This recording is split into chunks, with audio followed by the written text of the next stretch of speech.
Hallelujah. प्रभु का धन्यवाद हो, इतना अच्छा एक मौका में मेरे को भी आज आके प्रभु के संगति में आने के लिए पास्टर एब्राहम और हम दोनों इकट्ठे बहुत दिनों से मैं 21 दिन का प्रार्थना होने में हमेशा बाबू और उषा को बोलते मेरे को आना है। फिर आज प्रभु मुझको मौका दिया था इस प्रार्थना में आने के लिए। हालेलुया। मैं थोड़ा सा ऐसा ग्रीटिंग हिंदी में बताया, बाकी सब मलयाളം में भी बताएंगे। हालेलुया। കടന്നു വന്നിരിക്കുന്ന എല്ലാ പ്രിയപ്പെട്ടവർക്കും വേണ്ടുപരിതവനായ കർത്താവായ യേശു ക്രിസ്തുവിന്റെ നാമത്തിൽ എൻ്റെ സ്നേഹവന്ദനം। और आया हुआ आप सभी को प्रभु यीशु मसीह के नाम से मेरा प्रेम फिर से आने वाले यीशु मसीह के नाम से आप सभी को देता हूँ। जो बहुत सारा हमारा पास्टर्स लोग और पास्टर बेनी और अलग अलग पास्टर बाबू एब्राहम उषा और बहुत सारा लोगों में हमेशा मेरा प्रार्थना में याद करते हैं। फिर भी आज आने के लिए प्रभु दिया था, इसलिए मैं धन्यवाद करते हैं। आमीन। हिंदी में ഞാൻ ആദ്യമായിട്ട് പറയാൻ ഉദ്ദേശിക്കുന്നത് കർത്താവിൻ്റെ ശ്രേഷ്ഠദാസൻ പാസ്റ്റർ ഏബ്രഹാം അനേക വർഷങ്ങൾക്ക് മുൻപ് ഈ ഗുജറാത്തിലും വാപ്പിയിലും എല്ലാം വന്ന് കർത്താവിൻ്റെ വേല ചെയ്യുവാനുള്ള ദർശനം കൊടുത്തതിനെ ഓർത്ത് ഞാൻ ദൈവത്തെ സ്തുതിക്കുന്നു। मैं परमेश्वर का बहुत बहुत धन्यवाद करते हैं। बहुत साल पहले परमेश्वर का दास और पास्टर आर अब्राहम गुजरात में वापी में अलग अलग जगह पर बहुत सालों से हम रहकर सेवा करने के लिए प्रभु ने सहायता किया, इसके लिए मैं बहुत धन्यवाद करती हूँ। പാസ്റ്റർ ബാബു ഏബ്രഹാമും ഉഷയെ കുറിച്ച് എനിക്കും പാസ്റ്റർ ഏബ്രഹാമിനും ഞങ്ങളുടെ കുഞ്ഞുങ്ങൾക്കും എല്ലാം അങ്ങേയറ്റത്തെ ബഹുമാനവും സ്നേഹവും അവരറിയിക്കുന്നു। എനിക്ക് പേഴ്സണലായിട്ട് ഞാനും പ്രിയ പാസ്റ്റർ ഏബ്രഹാമും നിങ്ങളെ രണ്ടുപേരെയും വളരെ ബഹുമാനിക്കുകയും സ്നേഹിക്കുകയും ചെയ്യുന്നു। और पास्टर बाबू अब्राहम उषा और दोनों के लिए हमारा जीवन में बहुत अभिमान है, क्योंकि हम हमेशा उनके बारे में कहते हैं। इस समय में हमारा अभिमान और धन्यवाद आपको भी देते हैं। പ്രിയപ്പെട്ട സന്തോഷിനെ കാണുമ്പോൾ എൻ്റെ ഹൃദയത്തിൽ വലിയ വലിയ സന്തോഷമുണ്ട്। സന്തോഷിന് വേണ്ടിയും കൊച്ചുമോളും ഇവിടെ വേലകൾ ആരംഭിച്ചു। അതിൻ്റെ ഇടയ്ക്ക് പ്രിയപ്പെട്ടവന് വലിയ അസുഖമായിരുന്നു, എന്നാൽ നമ്മുടെ കർത്താവ് സൗഖ്യമാക്കുന്ന യഹോവയാകുന്നതുകൊണ്ട് ഇന്ന് പൽക്കാലം നമ്മുടെ മധ്യത്തിൽ ചില വർഷങ്ങൾക്ക് മുമ്പ് കർത്താവ് സൗഖ്യമാക്കി। അതിനാൽ ഞാൻ ദൈവത്തെ സ്തുതിക്കുന്നു। और परमेश्वर का दास पास्टर संतोष और कुचमोल भी हमारे मध्य में आए हैं, उनके लिए भी प्रभु का परमेश्वर का बहुत बहुत धन्यवाद करते हैं, क्योंकि पिछले दिनों में उसको बहुत बड़ा बीमारी तकलीफ हुआ है। परमेश्वर ने अद्भुत तौर से उनको छुटकारा दिया, इसलिए मैं परमेश्वर का बहुत बहुत धन्यवाद करते हैं। നമ്മുടെ new India church of God എന്ന് പറയുന്നത് ഒരു പ്രസ്ഥാനമാണെങ്കിലും നമ്മൾ ഒരു കുടുംബമാണ്। हमारा new India church of God एक संस्था है तो भी एक परिवार है। അവിടുന്ന് വാപ്പിയിൽ നിന്നും ഞങ്ങൾ ഫ്ലൈറ്റിൽ ഇറങ്ങി ഞങ്ങൾ വണ്ടിയിൽ പ്രിയ ബാബുവിൻ്റെ കൂടെ സൂറത്തിൽ നിന്നും ഇവിടോട്ട് വാപ്പിയിലോട്ട് വരുമ്പോൾ അനേക കാര്യങ്ങൾ പറയുന്നത് ഒരു കുടുംബത്തിലുള്ള അനേക കാര്യങ്ങൾ പങ്കിടുന്ന പോലെ പറഞ്ഞു വരുവാനും അവരുടെ വീട്ടിൽ വന്ന് അവരുടെ സ്നേഹ ശുശ്രൂഷകളിലെല്ലാം പങ്കെടുക്കുന്നത് നമ്മൾ ഒറ്റ കുടുംബത്തിൻ്റെ അംഗങ്ങളാണ്। क्योंकि हम सूरत से फ्लाइट से जो आए हैं और तब से लेकर हम बातचीत कर रहा था जैसे हम एक परिवार है। परिवार के जो बातों में ऐसा करते रहने के लिए परमेश्वर सहायता करते हैं, क्योंकि एक परिवार होने का कारण से इसी प्रकार परिवार का जो विषय हम चर्चा करते हैं। ഞാൻ എവിടെല്ലാം പാസ്റ്റർ ഏബ്രാഹിമിൻ്റെ കൂടെ യാത്ര ചെയ്ത് പോകുമ്പോൾ എൻ്റെ ഹൃദയം വളരെ സന്തോഷിക്കും। പ്രിയനെ, നടുന്നവനും നനയ്ക്കുന്നവനും ഏതുമില്ല, വളരുമാറാക്കുന്ന കർത്താവ് ന്യൂ ഇന്ത്യയുടെ പ്രവർത്തനത്തെ ഇത്രത്തോളം നടത്തിയ ദൈവസ്നേഹത്തെ ഞാൻ ഓർക്കുന്നു। और मैं कई बार परमेश्वर का दास पास्टर अब्राहम के साथ इसी प्रकार जो सफ़र करते हैं उस समय में इसी प्रकार हम विचार करते हैं, क्योंकि परमेश्वर ने इतना सेवकाई को जो बढ़ाया है, बल्कि कि आप बोने वाला और सींचने वाला कुछ भी नहीं है, बल्कि बढ़ाने वाला परमेश्वर खुद है। നമ്മുടെ new India church of God 1980 ഞാനും പാസ്റ്റർ ഏബ്രഹാമും ഡൽഹിയിൽ വന്ന് നമ്മുടെ ഭവനത്തിൽ ആരംഭിച്ച പ്രവർത്തനം ഇപ്പോൾ ഏകദേശം 44 വർഷം പൂർത്തിയാകും। ഈ ഡിസംബർ ആകുമ്പോൾ 45 വർഷമാകും ഞങ്ങൾ കുടുംബമായി അവിടെ കടന്നു വന്നിട്ട്. क्योंकि और परमेश्वर का दास पास्टर अब्राहम के साथ जैसे शादी करके दिल्ली में आकर वहाँ पर सेवा, उत्तर भारत का सेवा और शुरू किया है. अभी 45 साल पूरा, अभी ये दिसंबर में पूरा हो जाएगा. നമ്മുടെ അതിൻ്റെ അതിപ്രധാനമായ ഈ പ്രവർത്തനത്തിൻ്റെ വളർച്ചയുടെ കാരണം നമ്മുടെ പ്രാർത്ഥിക്കുന്ന ഒരു പ്രസ്ഥാനമാണ്. क्योंकि इसका बढ़ोतरी का एक कुंजी है, वो क्या है? प्रार्थना करने वाले लोग हैं. കഴിഞ്ഞ ദിവസം പാസ്റ്റർ റോബിൻസൺ തമിഴ്നാട്ടിൽ നിന്ന് എന്നെ വിളിച്ച് പ്രാർത്ഥിച്ചു. എന്നോട് പറഞ്ഞു, ആൻറ്റി ഞങ്ങൾ 21 ദിവസത്തെ പ്രാർത്ഥനയാണ്, അതിനുവേണ്ടി പ്രാർത്ഥിക്കണമെന്ന്. ഞാൻ ഫോണിൽ കൂടെ പ്രാർത്ഥിച്ചു. और जो तमिलनाडु से हमारा जो सेवकाई वहाँ पर चल रहा है, पास्टर रॉबिन्सन, वहाँ पर उसने भी बोला मैं 21 दिन उपवास और प्रार्थना कर रहा है. मैंने भी उनके लिए प्रार्थना किया, वहाँ का सेवकाई के लिए प्रार्थना किया. എന്നാൽ ഇവിടെയാണ് ഞങ്ങൾ വരുവാൻ തീരുമാനിച്ചത്. 21 ദിവസത്തെ പ്രാർത്ഥനയുടെ ഈ അവസാന ദിവസങ്ങളിൽ ഇവിടെ കടന്നു വന്നത് ഞങ്ങളുടെ ഹൃദയത്തിന് വലിയ സന്തോഷമാണ്. क्योंकि हम लोग यहाँ पर आने के लिए नक्की किया है और हम यहाँ पर आकर आखिरी दिवसों में आप लोगों के साथ व्यतीत करते हैं. हमारे लिए बहुत सौभाग्य की बात है. നിങ്ങൾക്ക് എല്ലാവർക്കും അറിയാവുന്ന പോലെ നമ്മുടെ ന്യൂ ഇന്ത്യയുടെ വടക്കേ ഇന്ത്യയിലുള്ളതായ സഭകളിലെല്ലാം ആഴ്ചയിൽ ഒരു ദിവസം സഹോദരിമാരുടെ പ്രാർത്ഥന 1 മണിക്കൂറോ 1.5 മണിക്കൂറോ 2 മണിക്കൂറോ തുടർച്ചയായി വർഷങ്ങളായിട്ട് 10, 25, 27 വർഷങ്ങളായിട്ട് നടക്കുന്നുണ്ട്. और उत्तर भारत का हर मंडली में और सप्ताह में एक दिवस और बहन लोग मिलकर 1 घंटा 2 घंटा और इसी प्रकार प्रार्थना में व्यतीत करते हैं. അങ്ങനെ ഓരോ സ്ഥലങ്ങളിലും ഞങ്ങളുടെ ഡൽഹിയിലുള്ള സഭയിലാണെങ്കിൽ ഓൾ നൈറ്റ് പ്രെയർ ഉണ്ട്. രാവിലെ 5:30 പ്രാർത്ഥന 3 ദിവസമുണ്ട്. അല്ലാതുള്ള സഹോദരിമാരുടെ പ്രാർത്ഥനയുണ്ട്. അതായത് പ്രാർത്ഥന കൊണ്ട് മുഴുകി ഇരിക്കുന്നതായ ഒരു പ്രസ്ഥാനമാണ് നമ്മുടെ സഭകളും നമ്മുടെ പ്രസ്ഥാനവും. हमारा दिल्ली में ऑल नाइट रात भर का प्रार्थना है. सप्ताह में 3 दिन जो सब मिलकर 5:30 बजे ऑनलाइन में प्रेयर है. उसी प्रकार अलग अलग जो बहनों का प्रेयर है. ये प्रार्थना के कारण से सेवकाई इतना सारे जो बढ़ता है.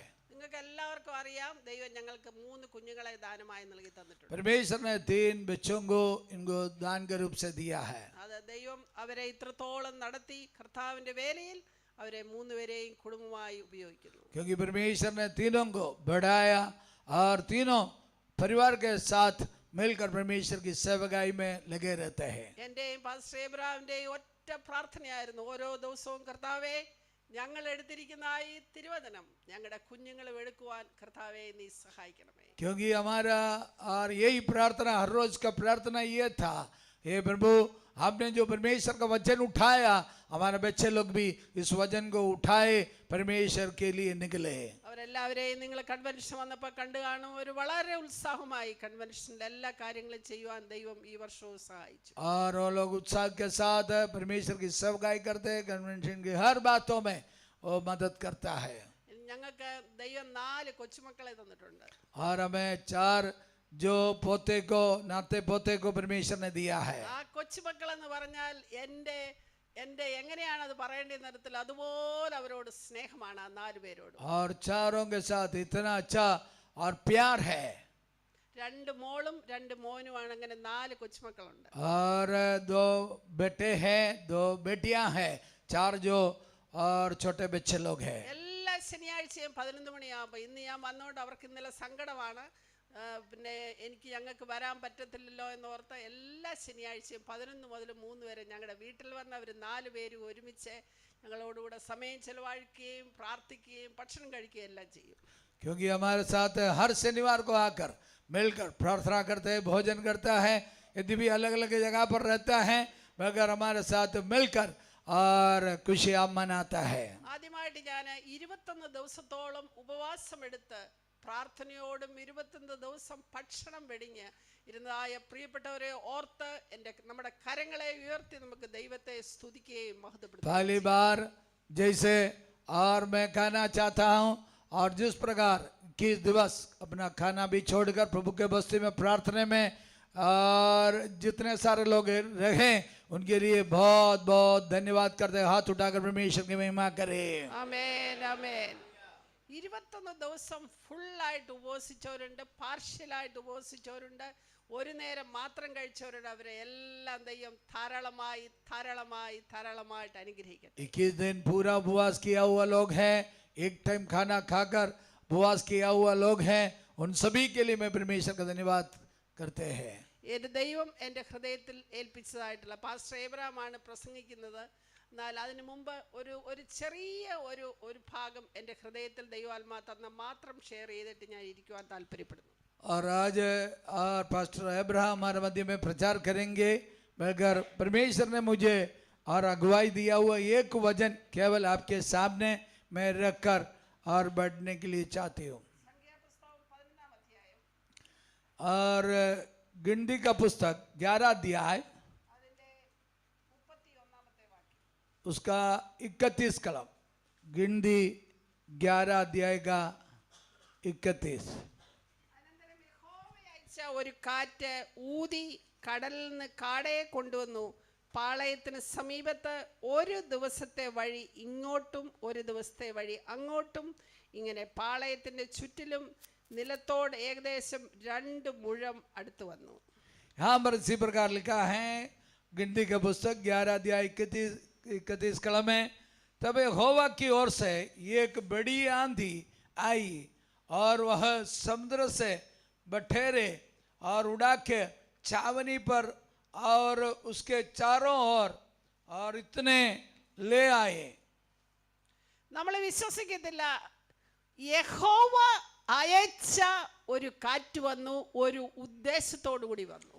यहोवा परमेश्वर ने भेजा हुआ एक बड़ी आंधी आई और उसका उद्देश्य के अनुसार आए. ഞാൻ അതിനെ ഇങ്ങനെയാണ് ഇമാജിൻ ചെയ്യുന്നത്. मैं इसी प्रकार सोच रहा हूँ, അതെന്റെ ഇമാജിനേഷൻ ബൈബിളിലില്ല. ഞാൻ क्योंकि बाइबल में वो लिखा तो नहीं है, मेरा जो विचार में मैं कहना चाहती हूँ. ഇത് വായിക്കുമ്പോഴെല്ലാം അങ്ങനെ ഞാൻ അതിനെ ഞാൻ ഇങ്ങനെ സ്മരിച്ച് ഓർക്കാറുണ്ട്. क्योंकि ये इस वचन पढ़ने के समय इसी प्रकार में याद करती है.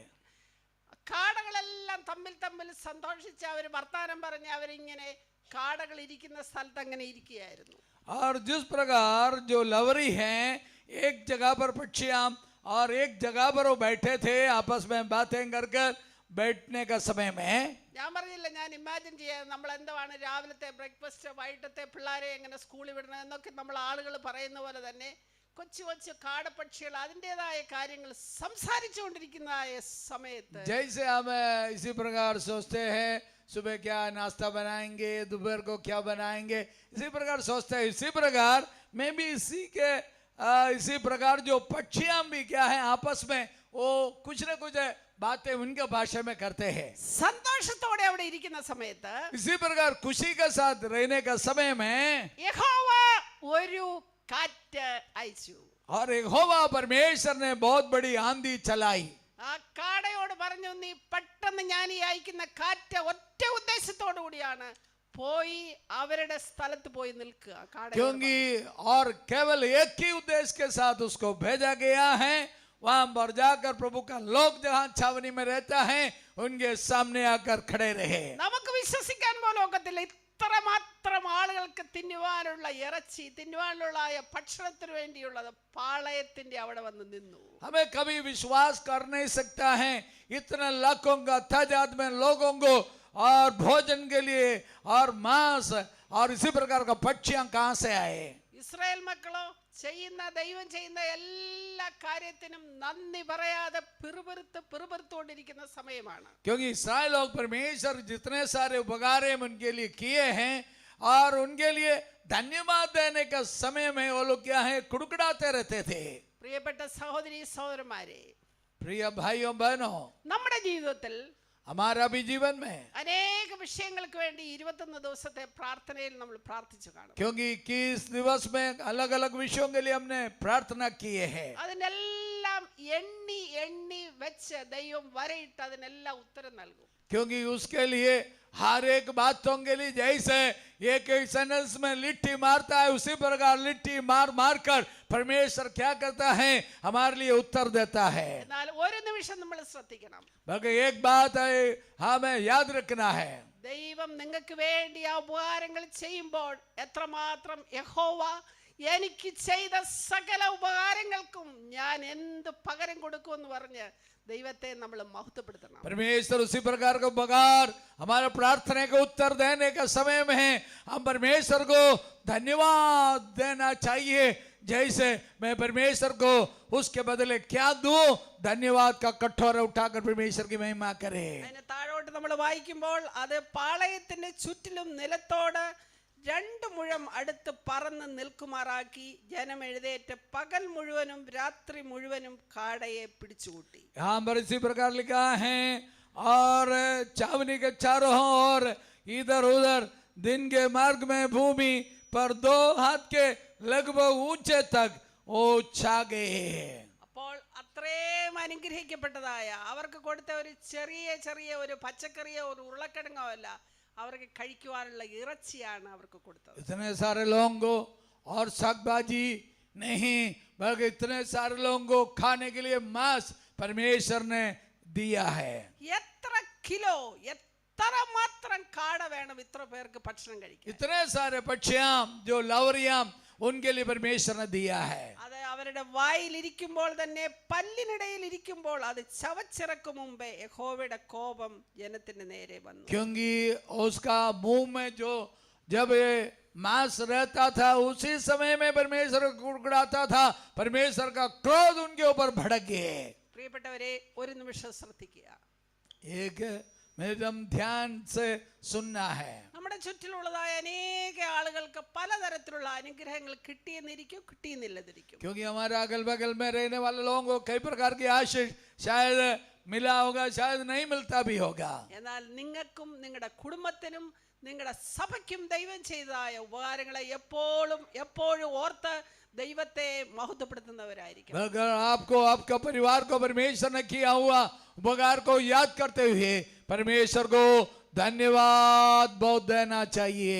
യഹോവ അയച്ച ഒരു കാറ്റ് വന്ന് അവിടെ കാടപ്പക്ഷികൾ വന്നു. परमेश्वर की ओर से आया हुआ आंधी, वहां पर आंधी चली और उनको देने वाला जो मांस को परमेश्वर ने लाया. ഞാനത് വായിക്കുമ്പോഴെല്ലാം ഓർക്കും, ഒരു കാറ്റടിച്ച് ദൈവം പറഞ്ഞ സ്ഥലത്തു നിന്നും അതിന്റെ ഉദ്ദേശം നിവർത്തിച്ചു. क्योंकि एक आंधी चला ही परमेश्वर ने भेजा हुआ उनका उद्देश्य को परमेश्वर ने पूरा किया है. ദൈവത്തിന്റെ വചനത്തിൽ അനേക സ്ഥലങ്ങളിൽ എഴുതിയിട്ടുണ്ട്, ദൈവം നമ്മളെ ഓരോ ദിവസവും അത്ഭുതകരമാവണ്ണം നടക്കും. परमेश्वर एक दिवस में हमें अद्भुत तौर से हमें चलाने वाला परमेश्वर है. ഒരു വാക്യം മാത്രം വായിച്ചുകൊണ്ട് ഞാൻ ഇരിക്കുവാൻ एक और वचन पढ़ के मैं समाप्त करना चाहती हूँ. യിരെമ്യാവിന്റെ പുസ്തകം 17-ാം അധ്യായം यिर्मयाह का पुस्तक उसका 17 अध्याय, അതിന്റെ 5-ാമത്തെ വാക്യം ഇപ്രകാരം പറയുന്നു, उसका 17 अध्याय का 5 कलम इसी प्रकार लिखा है.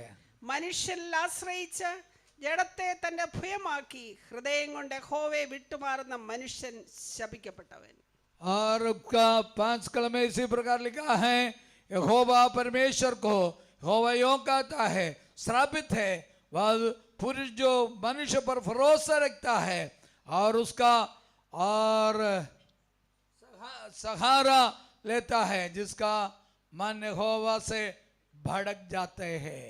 7-ാം വാക്യത്തിൽ കാണുന്നത്, उसका 7 कलम में इसी प्रकार पढ़ता है, യഹോവയിൽ ആശ്രയിക്കുകയും യഹോവ തന്നെ ആശ്രയമായിരിക്കുകയും ഇരിക്കുന്ന മനുഷ്യൻ ഭാഗ്യവാൻ. धन्य है जो पुरुष यहोवा पर भरोसा रखता, जिसने परमेश्वर को अपना आधार माना हो. അവൻ വെള്ളത്തിനരികെ നട്ടിരിക്കുന്നതും ആറ്റരികെ വേരൂന്നിരിക്കുന്നതുമായ വൃക്ഷം പോലെയാകും. वह उस वृक्ष के समान होगा जो नदी के किनारे लगाया हो और उसका जड़ जल के पास फैली हो. 2 തരത്തിലുള്ള മനുഷ്യരെ കുറിച്ച് പറഞ്ഞിരിക്കുക. 2 प्रकार का लोगों के बारे में लिखा है. നമ്മുടെ യഹോവയിൽ എപ്പോഴും ആശ്രയിക്കുന്നവരെ യഹോവയെ ആശ്രയിക്കാതെ, यहोवा पर भरोसा रखने वाला लोग, ദൈവത്തിന്റെ കൃപ നമ്മുടെ ജീവിതത്തിന്മേൽ പാരണമെങ്കിൽ ദിവസം തോറും ഈ ദൈവവചനം വായിക്കണം, നമ്മൾ ദൈവസന്നിധിയിൽ പ്രാർത്ഥിക്കുന്നവർ. परमेश्वर की अनुग्रह हमारे जीवन में होना है तो हर रोज परमेश्वर के वचन को मनन करना, पढ़ना और भरोसा रखना है. നമ്മൾ എത്ര വർഷമായി കർത്താവിന്റെ ഭാഗത്തായെന്നുള്ളതല്ല, എത്രത്തോളം നമ്മൾ ദിവസവും ഈ മനോഹരമായ ദൈവവചനം കുടിച്ച് സന്തോഷിച്ച് ഭക്ഷിച്ച് ദൈവവചനത്തിൽ ആശ്രയിച്ച് ജീവിക്കണം. और हम हर रोज इस वचन को मनन कर जैसे और भोजन जैसे हमारे जीवन में ये लेना है ताकि हम आशीषित हो जाएगा। ദിവസം തോറും പ്രാർത്ഥനയോടുകൂടി നമ്മുടെ ദിവസം ആരംഭിക്കണം. क्योंकि हर रोज प्रार्थना के साथ हमारा दिन को हम शुरू करें। ദൈവവചനത്തോടുകൂടെ നമ്മുടെ ദിവസം ആരംഭിക്കണം. परमेश्वर के वचन के साथ हमारा दिन को शुरू करें। നിങ്ങളുടെ വീടുകളിലെല്ലാം സ്ഥിരമായിട്ട് കുടുംബ പ്രാർത്ഥനയ്ക്ക് ഒരു സ്ഥാനം നൽകണം. आपका हर व्यक्ति का घर में प्रार्थना के लिए, पारिवारिक प्रार्थना के लिए एक समय होना जरूरी है। ഒരുപാട് ഇത്രയും വർഷങ്ങൾ ഞാൻ സുവിശേഷ വേലയിലായതുകൊണ്ട് ഒരുപാട് സഹോദരിമാരിൽ നിന്ന് ഞാൻ ഇങ്ങനെ